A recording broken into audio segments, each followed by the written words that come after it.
Assalamualaikum warahmatullahi wabarakatuh. Waalaikumsalam warahmatullahi wabarakatuh. Apa kabar anak-anak? Alhamdulillah luar biasa. Allahu Akbar. Alhamdulillah pagi ini sehat semua. Jadi sebelum kita memulai pelajaran pada hari ini, marilah kita berdoa terlebih dahulu. Siapa ketua kelasnya?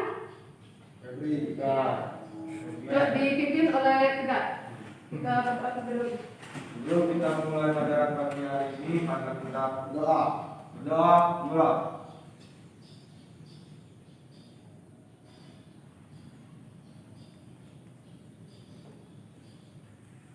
Berdoa selesai. Terima kasih kepada Tiga. Jadi hari ini kita pertama masuk di kelas 10 untuk pelajaran PPKN. Jadi katanya itu ada istilah itu kalau tak kenal maka tak sayang. Jadi sebelum kita masuk ke materi, Ibu akan memperkenalkan diri terlebih dahulu. Jadi nama Ibu Meliana. Di sini Ibu mengajar mata pelajaran PPKN, baik kelas 11 dan kelas 12. Jadi nanti kalian dari kelas 10 sampai kelas 12 tetap bertemu dengan Ibu. Jadi Ibu akan absen.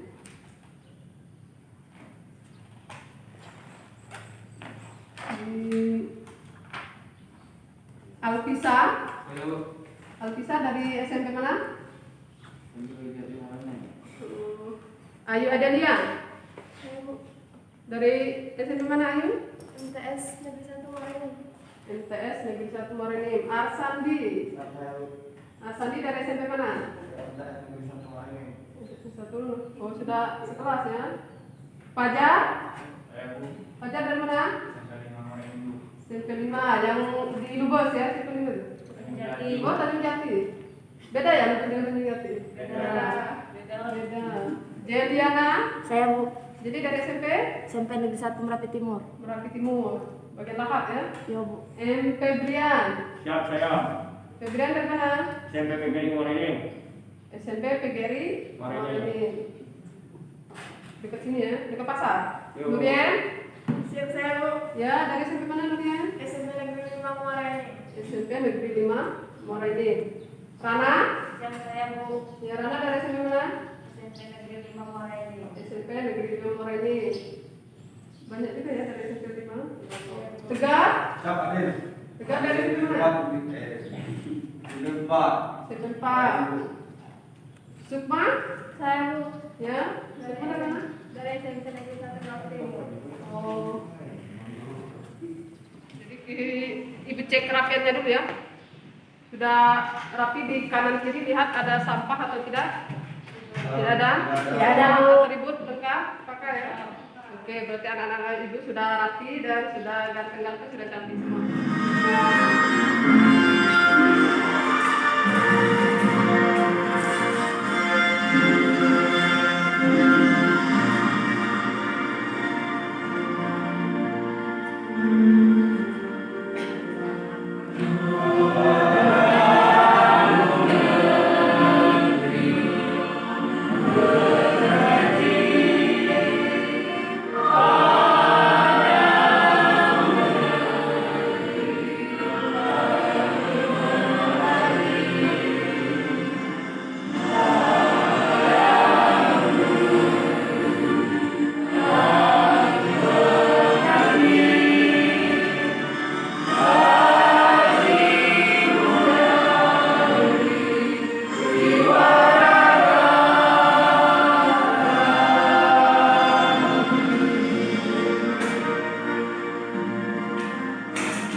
Baiklah anak-anak, jadi kita hari ini akan belajar bab 1.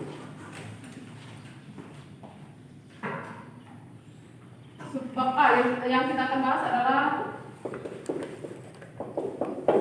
di sini bab 1 nilai-nilai Pancasila dalam kerangka praktek.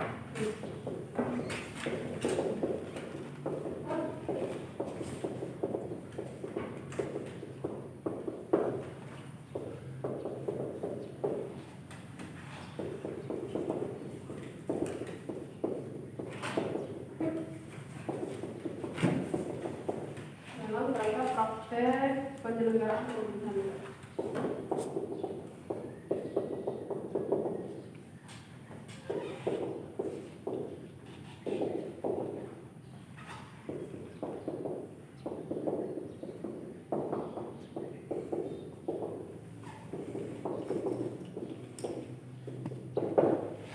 Ini subbab A yang akan kita bahas hari ini adalah subbab A tentang sistem pembagian kekuasaan NRI.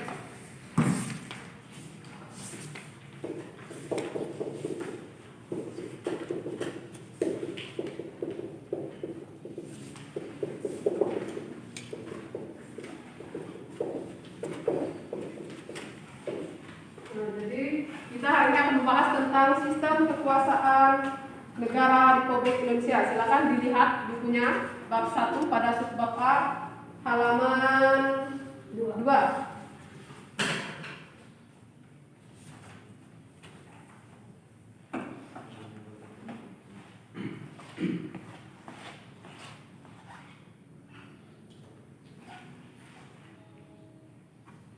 Baca ya tulisannya. Ini tulisan ini agak tulisan dokter gitu.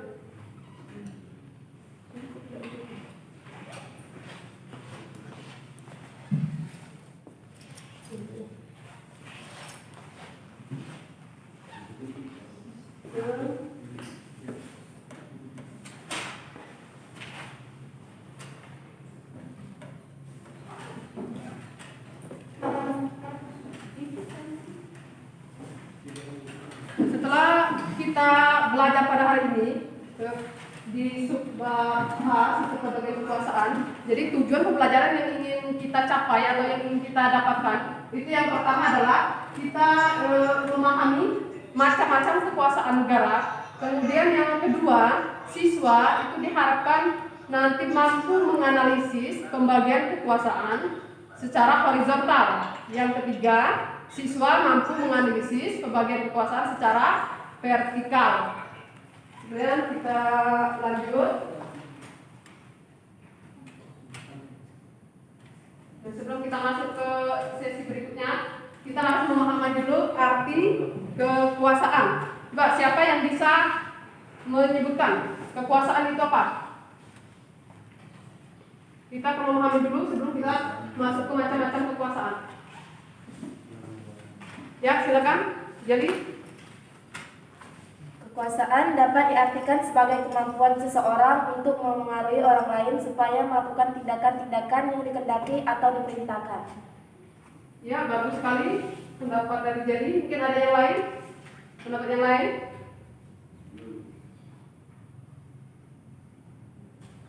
Coba diulangi, Febri. Tadi kekuasaan adalah Kekuasaan dapat diartikan sebagai kemampuan seorang untuk mengaruhi orang lain supaya melakukan tindakan yang dikehendaki atau diperintahkannya. Jadi kekuasaan adalah kemampuan seseorang untuk dapat mempengaruhi orang lain agar mengikuti perintah orang tersebut. Nah, begitu misalkan kamu di dalam rumah, itu kan ada orang tua. Berarti, Febri, hari sudah sore kamu mandi, otomatis kamu akan pergi mandi. Atau ada PR, silakan kamu kerjakan. Kalau kamu sibuk dengan main game, kamu pasti disuruh berhenti untuk bermain game. Itu namanya kekuasaan di dalam keluarga. Tapi kita akan membahas di sini adalah kekuasaan di dalam pemerintahan negara Republik Indonesia. Jadi kekuasaan itu di sini ada dua macam.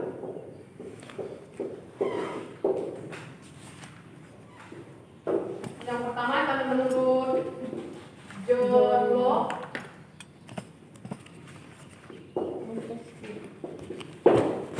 Yang kedua menurut di papan bisa di layar coba diperhatikan. Di layar diperhatikan. Jadi kekuasaan itu kita bagi menjadi dua menurut para ahli. Yang pertama menurut John Locke, yang kedua menurut Montesquieu. Yang kita akan bahas dulu menurut John Locke. Coba Rana dibacakan menurut John Locke itu apa?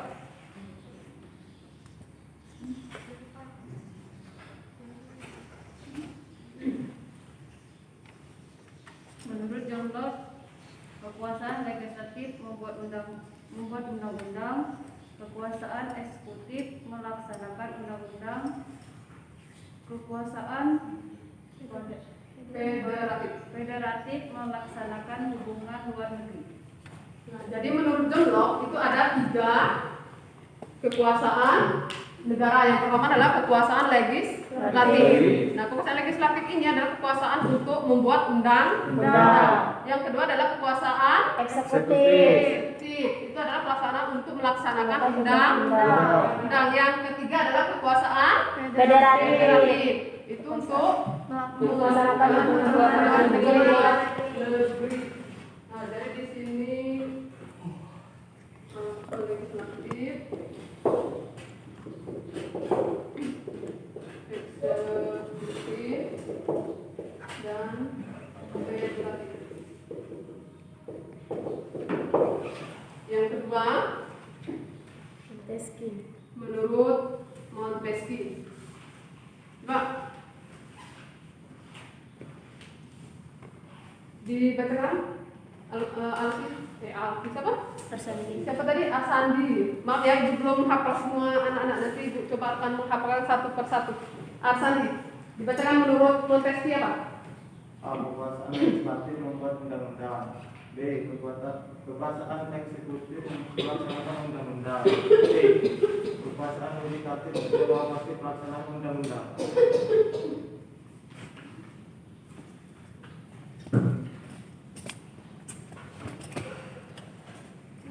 Nah, jadi menurut Montesquieu juga ada 3 macam kekuasaan. Yang pertama legislatif, yaitu melaksanakan membuat undang-undang. Yang kedua eksekutif, melaksanakan undang-undang. Yang ketiga yudikatif, melaksanakan undang-undang. Kemudian yang menurut Montesquieu ini dikenal dengan istilah trias politika. Kita di Indonesia menganut sistem yang digunakan oleh Montesquieu. Jadi di sini ada legislatif, eksekutif, dan yudikatif.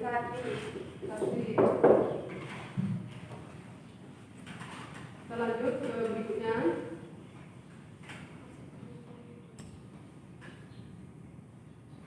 Pembagian kekuasaan negara. Coba lihat di buku kalian di situ. Nah, setelah di amandemen kekuasaan negara kita, kalau tadi kita hanya punya 3, legislatif, eksekutif, dan yudikatif. Nah, setelah di amandemen kekuasaan negara itu dikembangkan lagi menjadi 6 kekuasaan. Yang pertama, siapa yang membacakan? Ayu bacakan. Pembagian kekuasaan secara horizontal dibagi menjadi 6 setelah diamandemen. Yang pertama adalah kekuasaan konstitutif, yang kedua kekuasaan eksekutif, yang ketiga kekuasaan legislatif, yang keempat kekuasaan yudikatif, yang kelima kekuasaan eksaminatif atau inspektif, yang keenam adalah kekuasaan moneter. Nah, jadi itu tadi 6 kekuasaan secara horizontal. Berarti mereka itu saling berhubungan tetapi punya tugas dan wewenang masing-masing. Itu setelah di amandemen, jadi ada kekuasaan konstitutif. Kekuasaan konstitutif ini adalah yang menjalankan Majelis Permusyawaratan Rakyat atau kita kenal dengan MPR. Kemudian yang kedua itu adalah kekuasaan eksekutif. Kekuasaan eksekutif kita seperti kita ketahui itu adalah presiden dan wakil presiden dibantu dengan para kabinet. Nah, yang ketiga kekuasaan legislatif. Kekuasaan legislatif ini kekuasaan untuk membentuk undang-undang dikerjakan oleh DPR. Kemudian kekuasaan yudikatif. Ini yang menyelenggarakan adalah Mahkamah Agung dan Mahkamah Konstitusi. Yang keenam adalah kekuasaan eksaminatif. Nah, kekuasaan ini berhubungan dengan penyelenggaraan dan pemeriksaan pengelolaan dan tanggung jawab tentang keuangan. Jadi ini dilakukan oleh Badan Keuangan, Badan Pemeriksa Keuangan atau kita singkat dengan BPK. Nah, yang keenam adalah kekuasaan moneter. Di sini kekuasaan moneter itu dilaksanakan oleh Bank Indonesia atau Bank Sentral Indonesia. Nah, kemudian setelah tadi terjadi amandemen, kekuasaan negara kita dibagi menjadi 6. Nah, kita mulai tahun 2004 itu sudah melaksanakan otonomi daerah. Itu dimulai pada masa pemerintahan siapa? Menggalakkan otonomi daerah itu pada masa pemerintahan Presiden Megawati. Jadi otonomi di daerah dilakukan. Jadi di mana daerah-daerah itu berhak untuk mengatur daerahnya masing-masing. Nah, sehingga muncullah nanti pembagian kekuasaan secara vertikal karena adanya sistem desentralisasi. Nah, karena kita menganut sistem otonomi, adanya sistem desentralisasi, dibagilah pembagian kekuasaan itu secara vertikal. Yang pertama adalah pemerintahan pusat, yang kedua ada pemerintahan provinsi, kemudian yang ketiga ada kabupaten atau kota. Nah, jadi pemerintahan didelegasikan kepada daerah-daerah sesuai dengan kebutuhan daerah setempat, yang lebih kita kenal dengan otonomi daerah. Nanti di bab 4 kita akan mempelajari lebih mendalam lagi.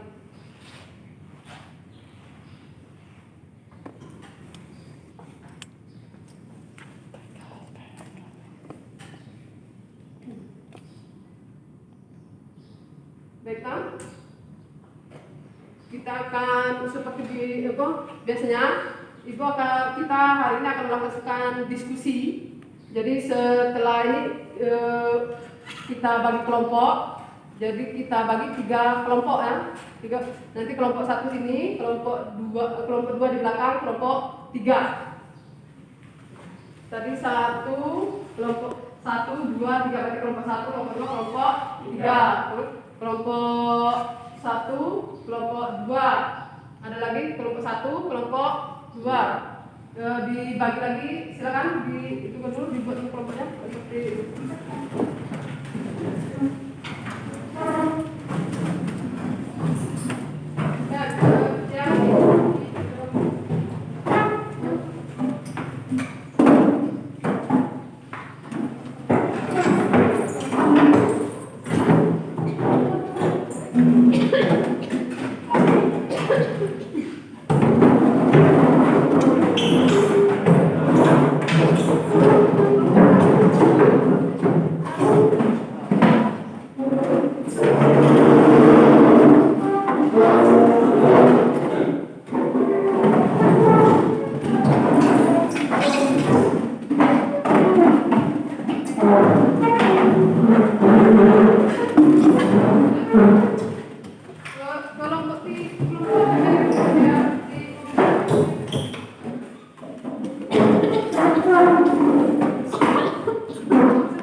ya, nanti tugasnya ada di LKPD.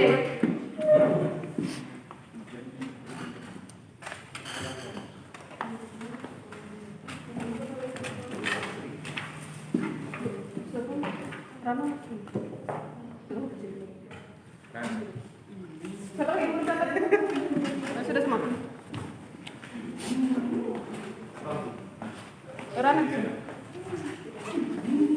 Oke, lihat di LKPD-nya. Di sini situ ada untuk kelompok 1 melaksanakan untuk kekuasaan negara konstitutif. Untuk kelompok 2 itu kekuasaan negara legislatif, dan kelompok 3 kekuasaan negara yudikatif. Nah, yang kamu cari, lihat LKPD-nya yang kamu cari. Yang pertama adalah kamu lihat video di sini, perhatikan.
Sebagai konsekuensi dari diterapkannya asas desentralisasi di negara kesatuan Republik Indonesia. Kedengeran kakak? Pemerintah pusat menyerahkan wewenang pemerintahan kepada pemerintah daerah otonom untuk mengurus dan mengatur sendiri urusan pemerintahan di daerah, kecuali urusan pemerintahan yang menjadi kewenangan pemerintah pusat, yaitu kewenangan yang berkaitan dengan politik luar negeri, pertahanan, keamanan, justisi, agama, moneter, dan fiskal.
LKPD, tadi kalian sudah lihat gambar-gambar di situ.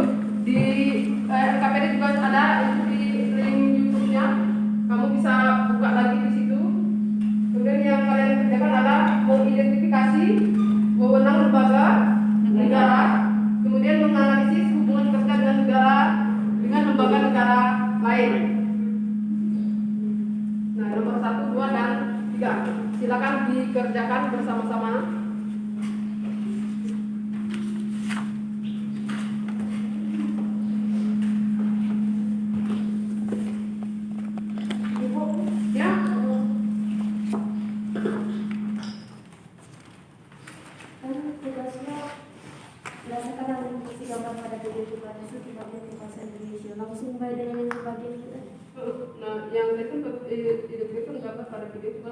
Bagian tadi kan sudah dijelaskan apa tadi kemungkinan kekuasaan di Indonesia. Tadi sebelum amandemen, setelah di amandemen ada berapa, sebelum di amandemen ada 3, setelah di amandemen ada 6. Nah, itu yang kamu masukkan. Kemudian yang kedua, identifikasi masalah. Nah, tugas dan wewenang mereka apa? Kalau tadi kalau kelompok 1 kan apa tadi bagiannya kan bagian apa konstitutif kan? Kelompok 3 nih. Kelompok 3 berarti yudikatif. Oke, yang lain ada permasalahan? Tidak ada?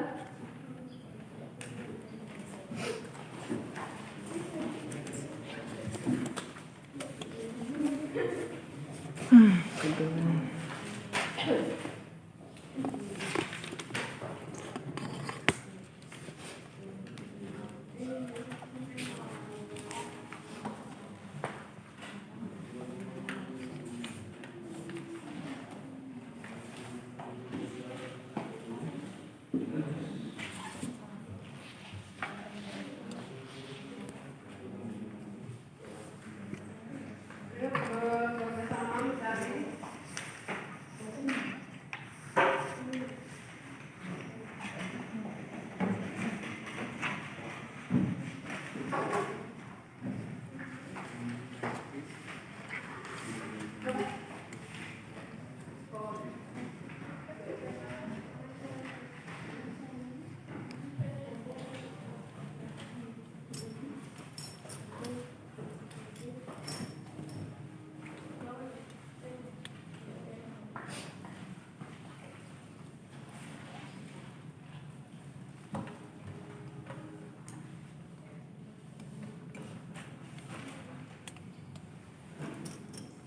kalau ada kesulitan boleh ditanyakan.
Tentukan pinaala.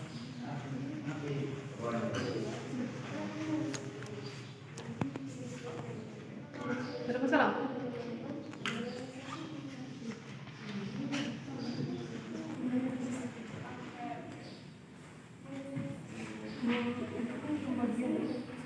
Yang nomor 1 tadi.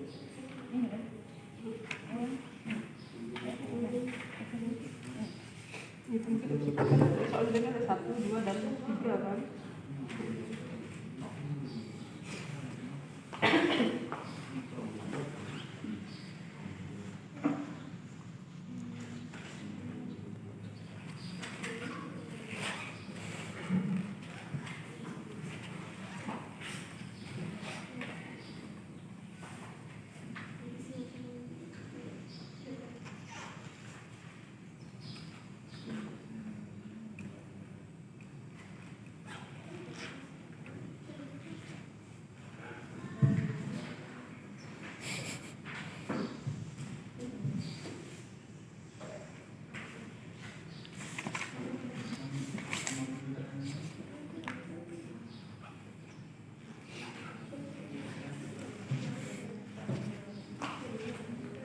Dia berangkat.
Iya.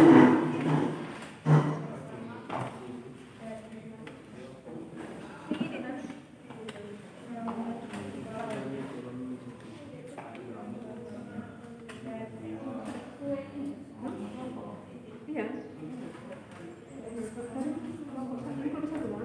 konstitutif. Yang kamu cari adalah tugas dan wewenang konstitutif. Konstitutif tadi siapa yang bukan MPR kan?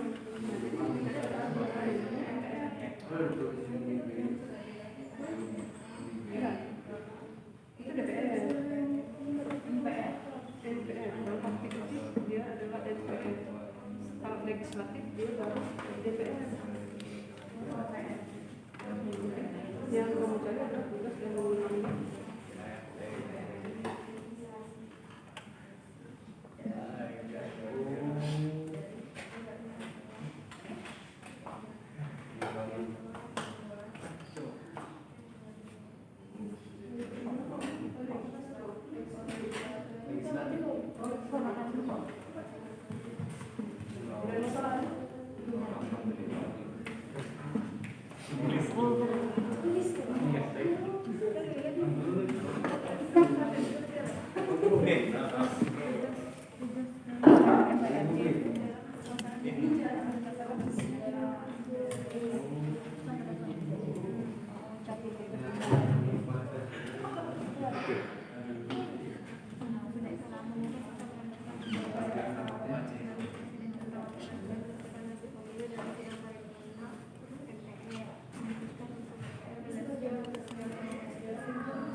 Ada yang selesai?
Kalau ada kesulitan, boleh bertanya.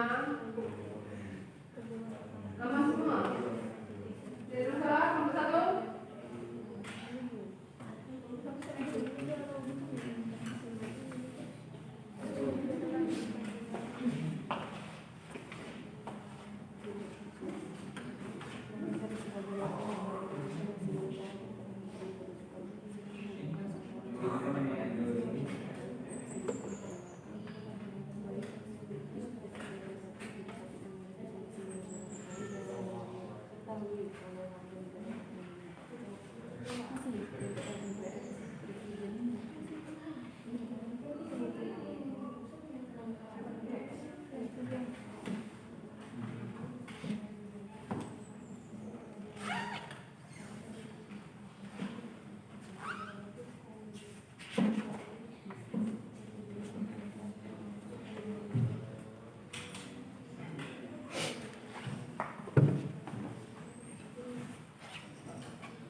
Iya.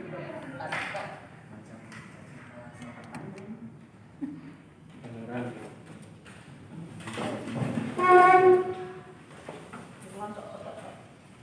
Iya, beneran.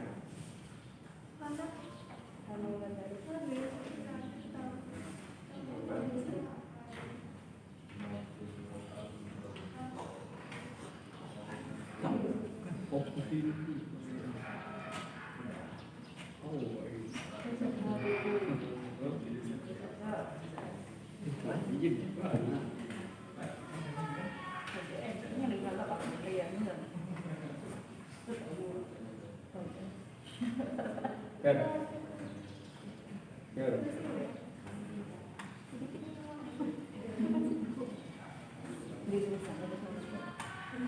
Ini lagi.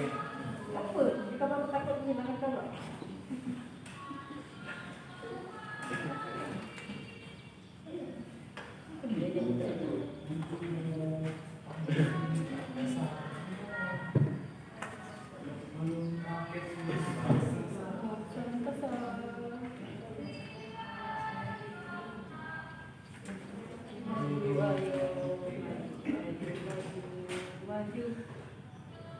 Itu dia benar.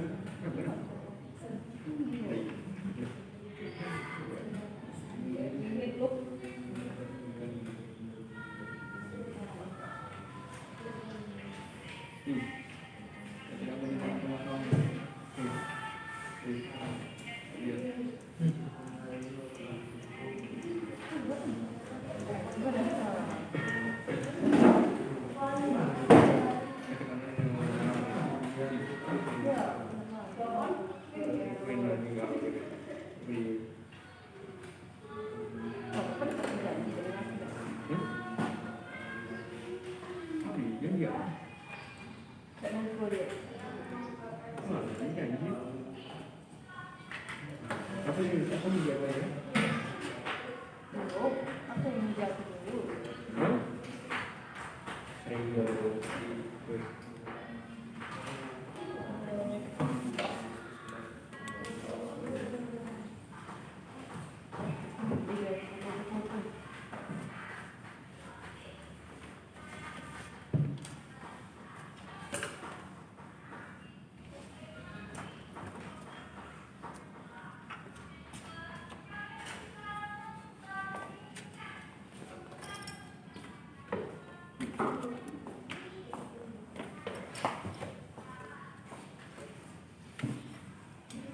Sudah selesai semua? Sudah. Oke, kalau sudah kita akan presentasikan. Kelompok 1 coba geser dikit sini. Nanti tarik.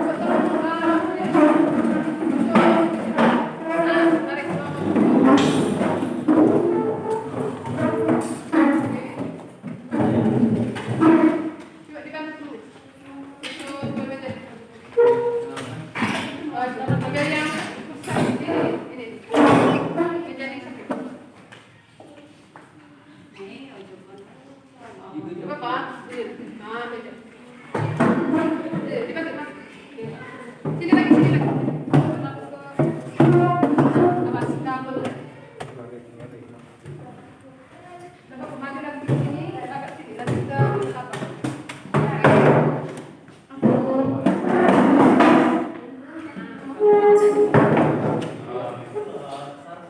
Kalau kapan pikir begitu?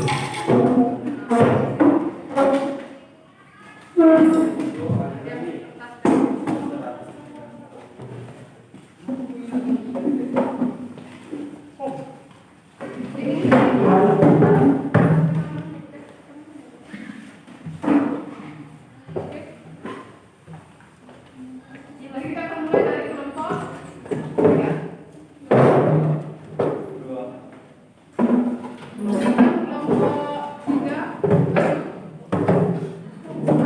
Kelompok yang lainnya nanti diperhatikan, siapkan satu pertanyaan. Kelompok 3.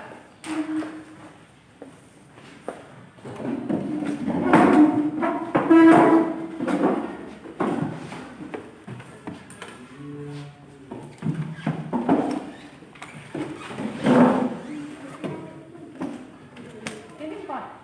Nanti.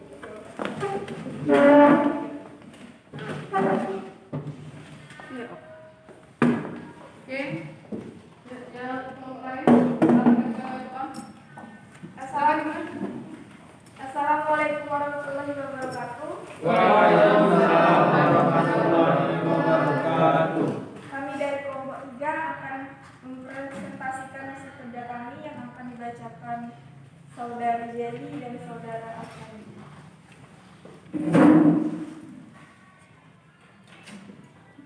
Baiklah, saya akan mempresentasikan hasil kerja kami. Yang pertama, pembagian kekuasaan di Indonesia terbagi menjadi dua. Yang pertama yaitu pembagian secara horizontal. Secara horizontal terdiri dari kekuasaan konstitusi, kekuasaan eksekutif, kekuasaan legislatif, kekuasaan yudikatif, kekuasaan eksaminatif, dan kekuasaan moneter. Yang kedua itu kekuasaan vertikal. Kekuasaan vertikal terbagi menjadi satu pemerintah pusat, dua pemerintah provinsi, dan ketiga pemerintah kabupaten atau kota. Yang kedua, saya akan membacakan tugas dan wewenang lembaga negara kekuasaan yudikatif. Tugas dan wewenang kekuasaan yudikatif yaitu kekuasaan untuk menyelenggarakan peradilan guna menegakkan hukum dan keadilan. Kekuasaan ini dipegang oleh Mahkamah Agung dan Mahkamah Konstitusi, sebagaimana ditegaskan dalam pasal 24 ayat 2 Undang-Undang Dasar Negara Republik Indonesia tahun 1945 yang menyatakan bahwa kekuasaan kehakiman dilakukan oleh sebuah Mahkamah Agung dan Badan Peradilan Umum, lingkungan peradilan agama, lingkungan peradilan militer, lingkungan peradilan tata usaha negara, dan oleh sebuah Mahkamah Konstitusi. Baiklah, selanjutnya akan dibacakan oleh Saudara Arsani Tiadi.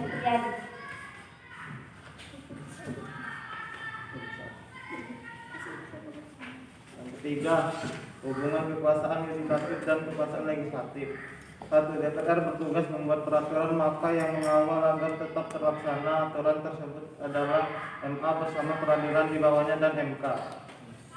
Dengan peradilan yang ada di MA dan di MK adalah bentuk konkretisasi dari tegaknya aturan yang telah dibuat legislatif oleh lembaga yudikatif.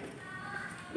Sebaliknya, dalam mengisi jabatan di MA dan di MK, DPR berperan untuk memutuskan siapa saja yang berhak dan pantas menempati posisi jabatan kekuasaan kehakiman tersebut. Telah disebutkan bahwa lembaga legislatif adalah representasi dari rakyat, maka sama saja rakyat yang memilih orang untuk menempati jabatan yang ada di kekuasaan yudikatif.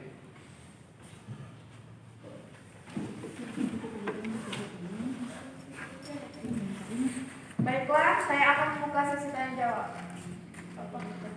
Apakah ada yang ingin bertanya?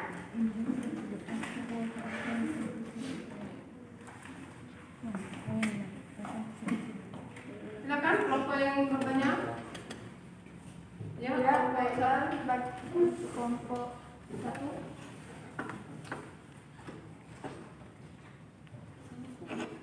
Assalamualaikum warahmatullahi wabarakatuh.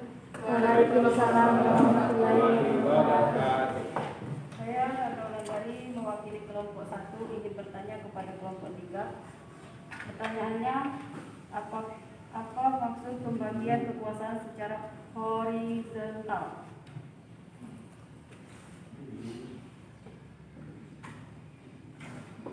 Sekian dan terima kasih. Baiklah, apakah ada yang ingin bertanya lagi? Ya, baiklah, kelompok kelompok 2. Baiklah, assalamualaikum warahmatullahi wabarakatuh. Waalaikumsalam warahmatullahi wabarakatuh. Perkenalkan, nama saya Aika Dirilia, saya perwakilan dari kelompok 2.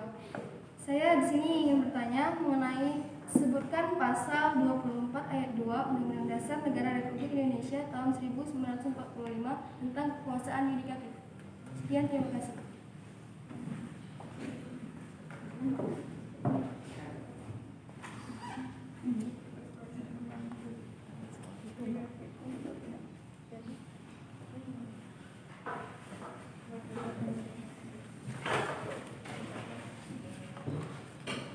Baiklah, kami akan menjawab pertanyaan dari kelompok 1.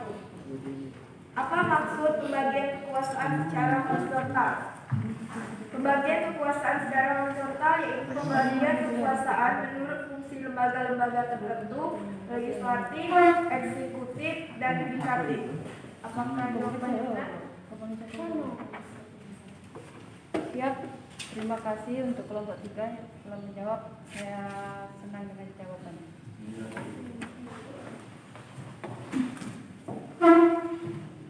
Silakan. Baiklah, di sini saya akan menjawab pertanyaan dari kelompok 2, yaitu Pertanyaannya yaitu sebutkan pasal 24 ayat 2 tentang kekuasaan yudikatif.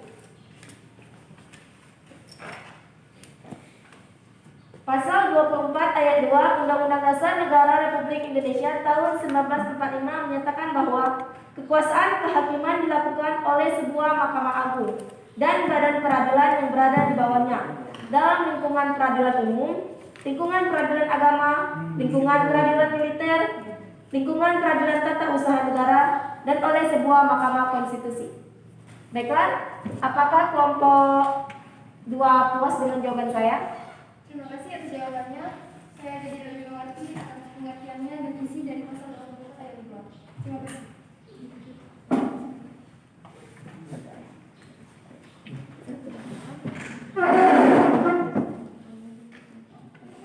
Baiklah, kami akhiri presentasi kami.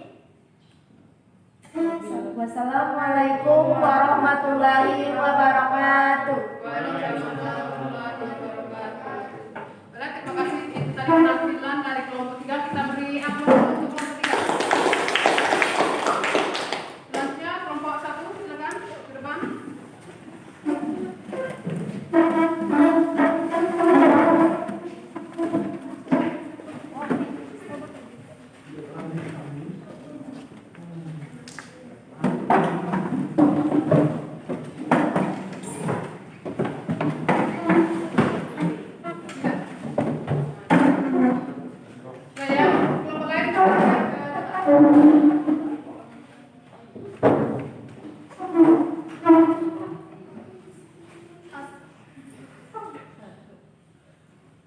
Assalamualaikum warahmatullahi wabarakatuh. Waalaikumsalam warahmatullahi wabarakatuh. Kami dari kelompok 1 ingin membacakan hasil presentasi kami yang akan dibacakan oleh saudari Sukma dan rekan-rekan.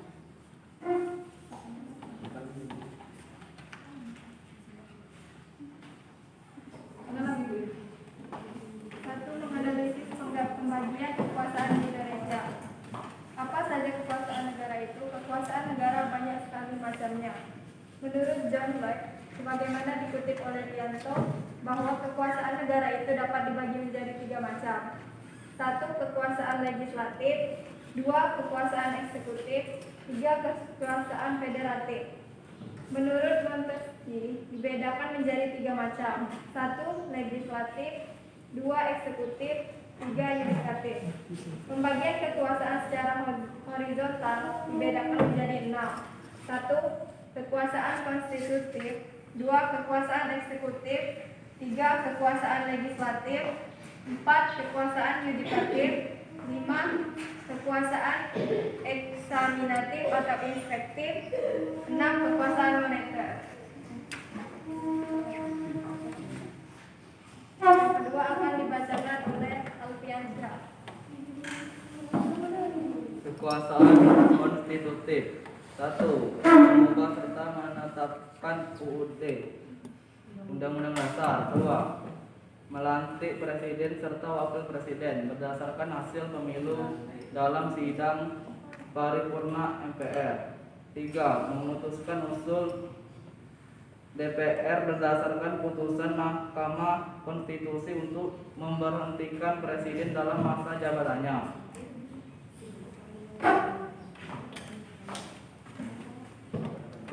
Hubungan kerja dengan lembaga lain. Dalam melaksanakan hak tugas dan wewenang masing-masing lembaga negara mempunyai hubungan antara satu dengan lainnya, yaitu hubungan antara lain 1. MPR dan Presiden, 2. MPR dan DPR, 3. DPR dan Presiden, 4. BPK dan DPR, 5. DPR dan MK. Baiklah, setelah diskusi kami pada hari ini kami buka untuk sesi tanya jawab kepada kelompok lainnya. Ya, baiklah, dari kelompok 3 silakan.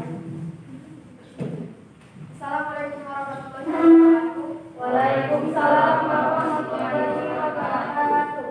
Sebutkan tugas dan wewenang kekuasaan konstitutif.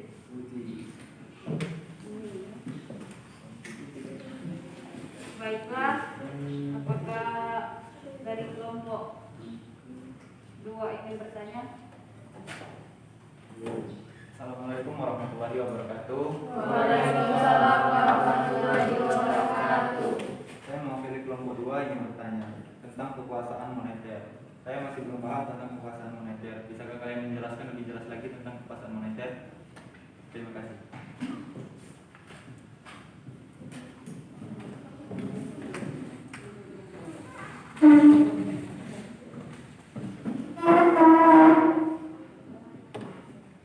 Baiklah, saya akan menjawab pertanyaan dari kelompok 3. Tugas dan wewenang kekuasaan konstitutif. 1. Mengubah serta menetapkan undang-undang dasar. 2. Melantik presiden serta wakil presiden berdasarkan hasil pemilu dalam sidang paripurna MPR. 3. Memutuskan usul DPR berdasarkan putusan Mahkamah Konstitusi untuk memberhentikan presiden dalam masa jabatannya. Bagaimana dari kelompok 3? Oke, kami beralih ke kelompok 2.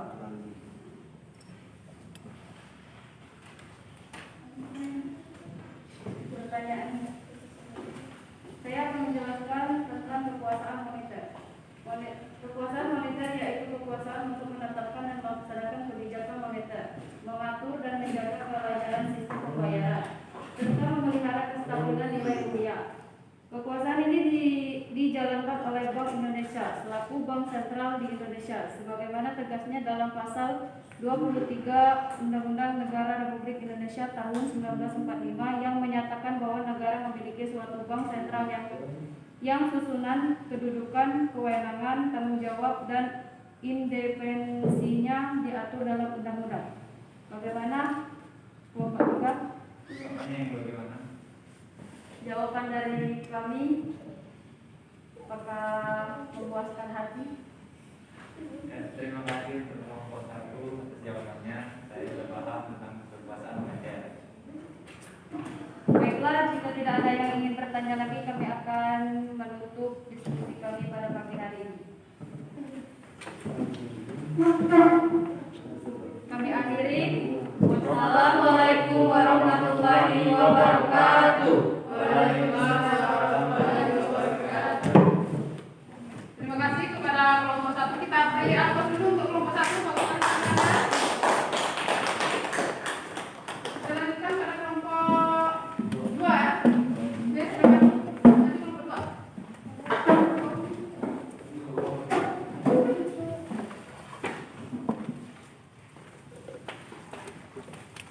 Awas kamu badan. Balak sama.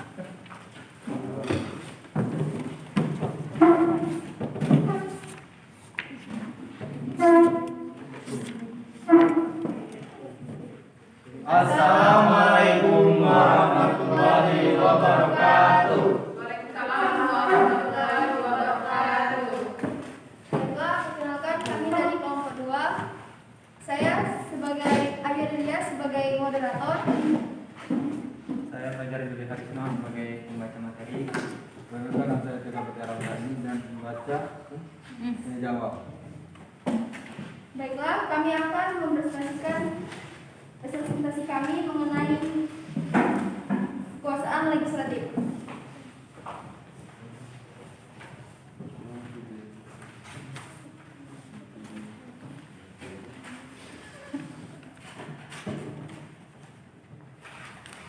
Kekuasaan legislatif adalah lembaga negara yang mewakili seluruh rakyat dalam menyusun undang-undang dasar, mengawasi implementasi undang-undang yang ada di badan eksekutif. Ada 3 lembaga legislatif di Indonesia. Yang pertama adalah Majelis Permusyawaratan Rakyat atau MPR. Yang kedua adalah Dewan Perwakilan Rakyat atau DPR. Dan yang ketiga adalah Dewan Perwakilan Daerah atau DPD. Baiklah, untuk yang pertama adalah pembagian kekuasaan di Indonesia. Pembagian kekuasaan di Indonesia setelah diamandemen terbagi menjadi 2. Yang pertama adalah pembagian kekuasaan secara horizontal dan vertikal. Yang pertama adalah pembagian kekuasaan secara horizontal. Secara horizontal, pembagian kekuasaan terbagi menjadi 6. Yang pertama, kekuasaan konstitutif, yang kedua kekuasaan eksekutif, yang ketiga kekuasaan legislatif, yang keempat kekuasaan yudikatif, yang kelima adalah kekuasaan eksaminatif, dan yang keenam adalah kekuasaan moneter. Di mana fungsi dan tugas kekuasaan yang telah terbagi yaitu yang pertama kekuasaan konstitutif. Fungsinya adalah mengubah dan menetapkan undang-undang dasar. Yang kedua kekuasaan eksekutif. Fungsinya adalah menjalankan undang-undang dasar dengan penyelenggaraan pemerintahan negara. Yang ketiga, kekuasaan legislatif berfungsi untuk membentuk undang-undang.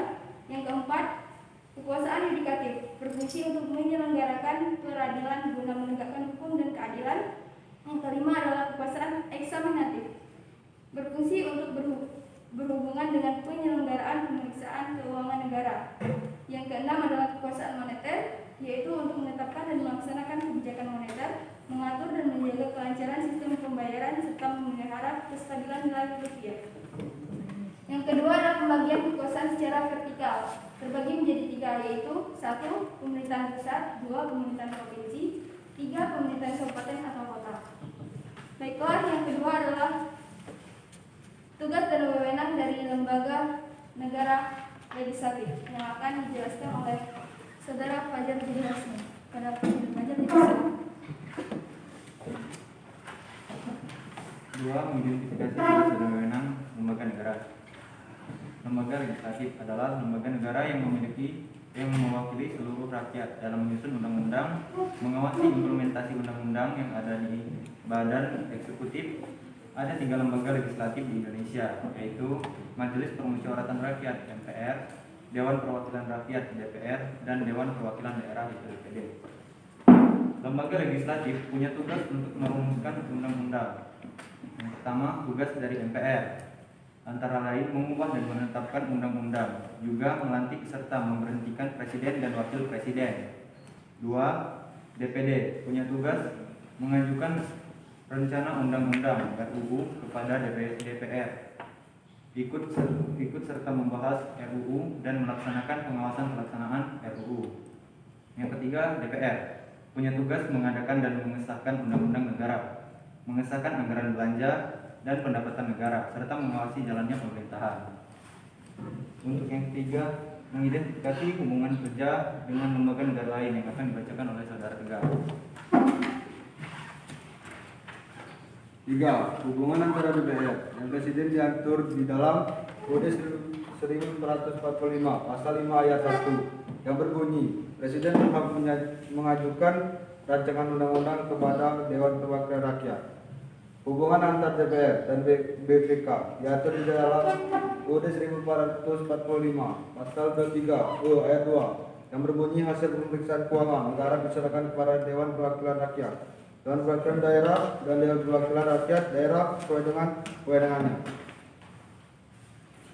Baiklah, itulah presentasi dari kelompok kami.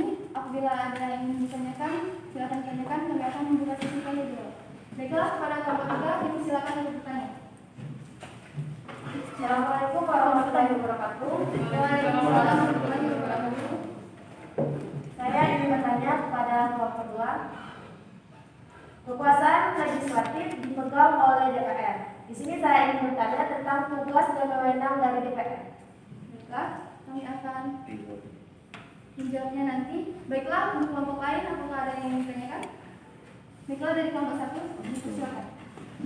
Assalamualaikum warahmatullahi wabarakatuh. Waalaikumsalam warahmatullahi wabarakatuh. Saya mewakili kelompok 1 ini bertanya, apakah yang dimaksud pergeseran dalam pembagian kekuasaan secara horizontal? Baiklah. Mohon bisa diulang kelompok 1 pertanyaannya. Apakah yang dimaksud pergeseran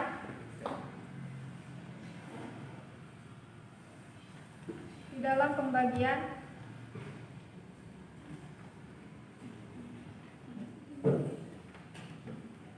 kekuasaan secara horizontal?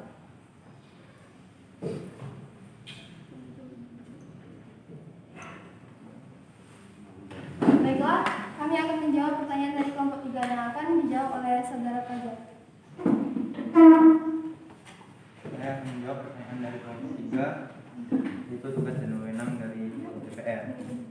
Yang pertama, menyusun program legislasi nasional atau Prolegnas. Yang kedua, menyusun dan membahas rencana undang-undang RUU. Yang ketiga, menerima RUU yang diajukan oleh DPD terkait otonomi daerah, hubungan pusat dan daerah, pembentukan pemekaran dan penggabungan daerah, pengolahan SDA dan SDE lainnya, serta perimbangan keuangan pusat dan daerah. Yang keempat, membahas RUU yang diusulkan oleh Presiden ataupun DPD. Yang kelima, menetapkan undang-undang bersama dengan Presiden. Yang keenam, menyetujui atau tidak menyetujui peraturan pemerintah pengganti undang-undang yang diajukan Presiden untuk ditetapkan menjadi undang-undang. Sekian dari jawaban saya. Apakah kelompok 3 sudah puas dengan jawaban saya? Oke.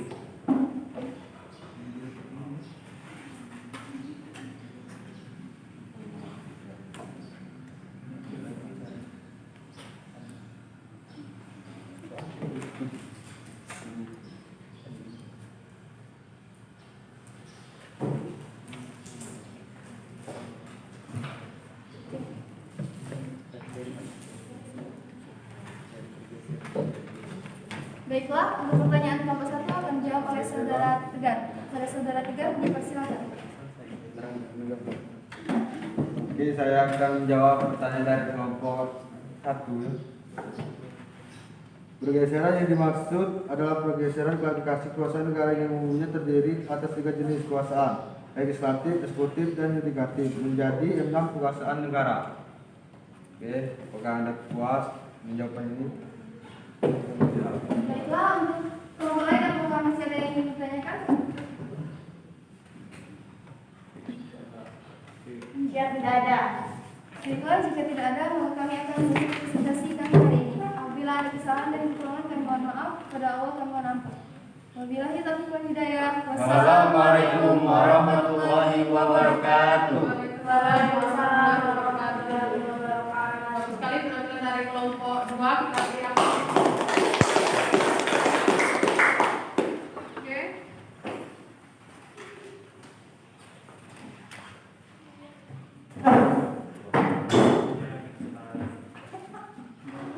Tadi sudah kita saksikan bersama presentasi dari kelompok 1, 2, dan 3. Kita sudah membahas tentang tugas dan wewenang dari kekuasaan konstitutif, atau yudikatif dan eksekutif, legislatif ya.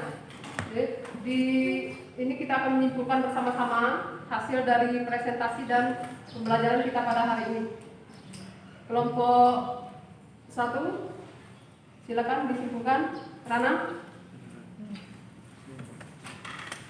pembelajaran kita hari ini. Jadi tadi ada kekuasaan, kemudian macam-macam kekuasaan.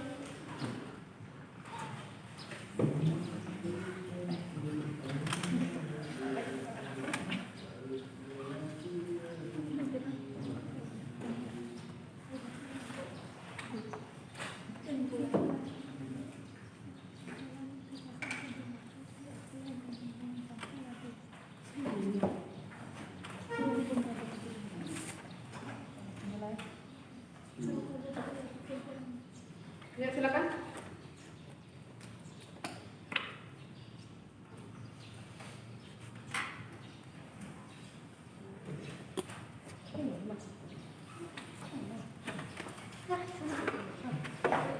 Bisa dibantu oleh temannya. Macam-macam kekuasaan tadi kan sudah kita bahas. Yang pertama adalah kekuasaan. Boleh dibantu oleh teman sekelompoknya?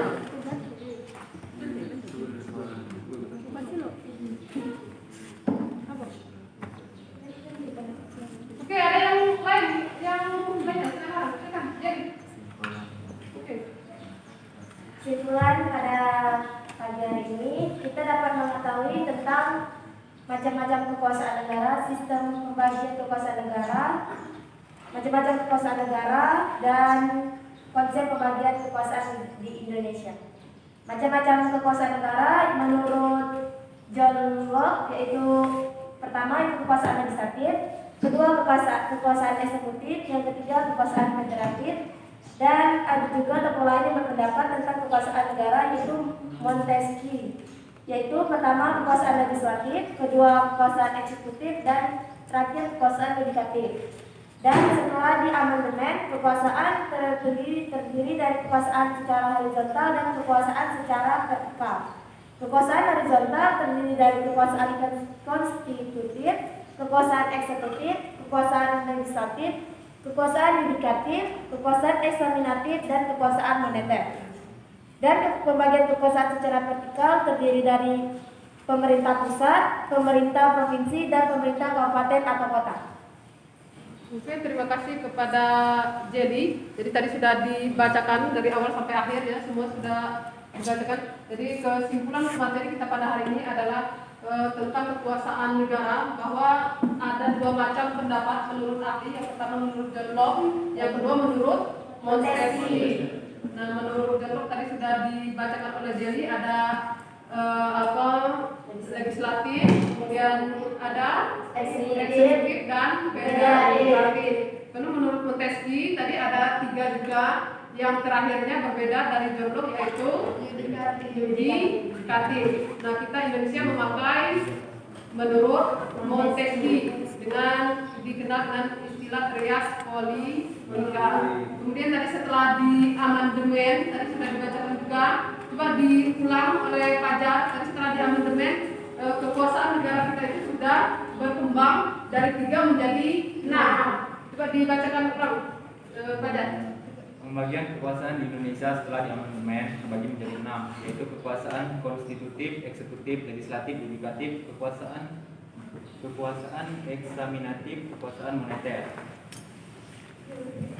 Ya, jadi tadi setelah di amandemen berkembang menjadi 6 kekuasaan negara. Jadi ada konstitutif, kemudian legislatif, eksekutif, yudikatif, kemudian eksaminatif, dan moneter. Terakhirnya moneter. Nah, yang setelah ada pembagian kekuasaan secara horizontal, karena negara kita adalah negara yang menganut sistem otonomi daerah atau desentralisasi, sehingga muncullah pembagian kekuasaan secara vertikal. Tadi sudah disebutkan juga oleh Jerry.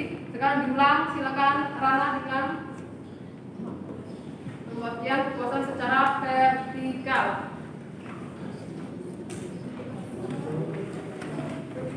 Pembagian kekuasaan secara vertikal merupakan pembagian kekuasaan berdasarkan tingkatnya, yaitu pembagian kekuasaan antara beberapa tingkat pemerintah. Pasal 18 ayat 1 Undang-Undang Negara Republik Indonesia tahun 1945 menyatakan bahwa Negara Kesatuan Republik Indonesia dibagi atas daerah, provinsi, dan daerah provinsi itu dibagi atas kabupaten dan kota, yang tiap-tiap provinsi, kabupaten, dan kota itu mempunyai pemerintah daerah yang diatur dengan undang-undang. Oke, tadi pembagian kekuasaan secara vertikal. Jadi dari pemerintah pusat turun ke pemerintah provinsi, dan terakhir turun ke pemerintah kabupaten atau kota. Jadi dari setelah kita menyimpulkan, ada permasalahan? Tidak ada. Nah, setelah kita belajar ini, Ibu harapkan kalian sudah mampu memahami dan mengerti apa makna dari pembagian kekuasaan. Kemudian tadi sudah kita bahas juga tugas dan wewenang masing-masing dari pembagian lembaga negara yang sudah kita presentasikan tadi. Ada lembaga konstitusi, kemudian legislatif, dan yudikatif. Nah, untuk pembelajaran minggu depan kita akan membahas tentang tugas-tugas kabinet atau para tugas-tugas menteri dan pembagiannya. Jadi berharapkan nanti di rumah kalian membaca lanjutan dari subbab B, dipelajari. Hari ini kita akan menutup pelajaran kita dengan berdoa. Jadi untuk menutup pelajaran kita hari ini, Ibu minta Alkisa untuk berdoa. Sekarang bisa memimpin doa. Sebelum mengakhiri pembelajaran hari ini, alangkah baiknya kita berdoa sesuai agama masing-masing. Berdoa dimulai.